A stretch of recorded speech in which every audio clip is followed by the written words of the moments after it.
Every school across the Midwest has the same story. They just don't talk about it. It's always one student, quiet, polite, always there, but no one remembers when they arrive. They don't appear on enrollment lists. They don't have a locker, no schedule, no last name, but you'll find them in yearbooks going back decades. Always in the second row, always staring into the camera. Some say the student arrived in night, others think it goes further back, but no photos before then remain. The old records, most have been water damaged, burned in small office fires, were lost during accidental cleanouts. But one thing's consistent. Every time someone tries to investigate the student, something strange happens. Teachers often say they were a model student, always on time, neat, handwriting the kind who never talks unless spoken to. But when you ask what their name was, the teacher always pauses, then says, "It's on the tip of my tongue," but it never is. One history teacher in Missouri tried to draw a seating chart from memory. Everyone's names came easily except one. They marked that seat with a small question mark.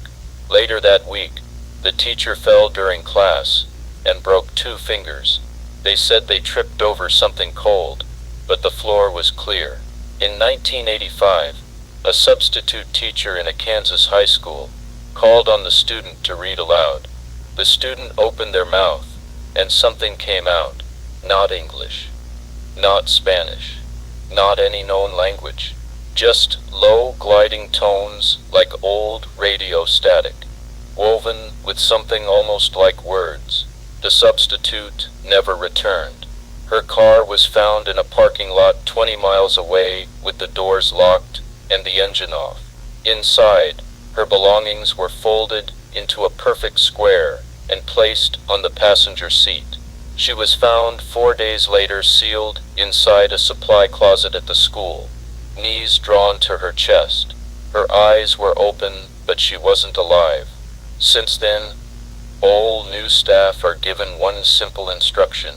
If you see a student you don't recognize, don't ask questions, just act normal. They never cause trouble, but they don't like to be noticed. In 1993, at Lincoln High, a boy named Dylan switched seats with the student on a dare. He laughed and told his friends, "Let's see what happens." What happened was silence. Dylan froze mid-laugh. He didn't blink. He didn't move. His classmates thought he was joking until he collapsed, foam on his lips. At the hospital, he just kept whispering, "They're still learning, they're still learning, they're still learning," over and over. His fingers wouldn't stop tapping as if writing something in a language no one could read. The doctors ran brain scans. They said his mind was active like he was dreaming, but he was fully awake. His parents tried to talk to him, but Dylan didn't recognize them. Instead, he asked where his real teacher was, the one with the quiet hands. That same year, the janitor who tried to remove the desk assigned to the unnamed student was found standing inside a hallway closet, eyes open, mouth shut, completely still. When they pulled him out, he smiled and said, "I didn't move it. It's not meant to be moved."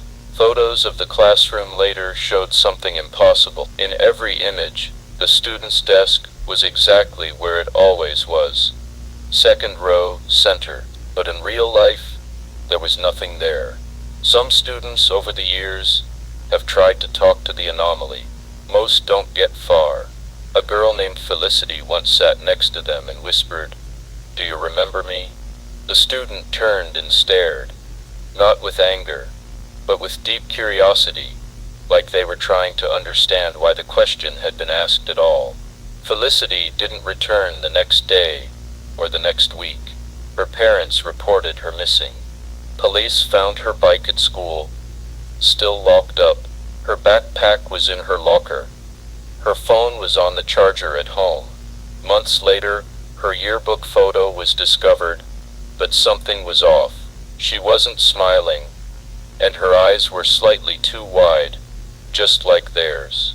Worse still, some claimed there were now two students in that second row, both staring, both identical. If you believe this student is in your class, there's only one thing you can do. Sit quietly behind them. Close your eyes. Begin counting backward from 30. If you reach 10 without losing your place, you're safe. If you lose track, leave immediately. Don't look back. Don't ask questions. Don't try again. We interviewed a retired principal who worked in 3 different states. Each time he saw the same student in his halls. Different name, same face, same quiet posture. He tried once to confront them in private, brought them into his office, closed the door. He opened his file cabinet to find their record, but it was empty. Just a mirror inside, a small, rectangular mirror where folders should have been. And in that mirror, he saw the student sitting behind him, even though he hadn't heard them move. He retired a week later, and every time he drives past the school now, he turns his eyes away. Some believe the student isn't a ghost, but something else entirely. Something learning, something watching, not haunting the school, but attending it, observing us, mimicking us. They've never missed a class. One teacher said, because this world is their classroom. If a classmate ever tells you, that kid's been in my class since forever, ask them to describe their face. They'll hesitate. They'll squint.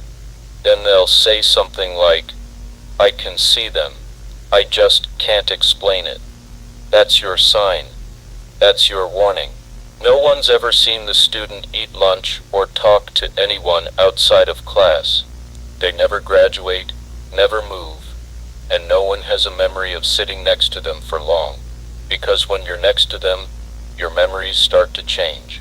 You forget names. You forget what day it is. You forget why you walked into the room, until the only thing you remember is them. Midwest Anomaly Division Level 3, broadcast signing off.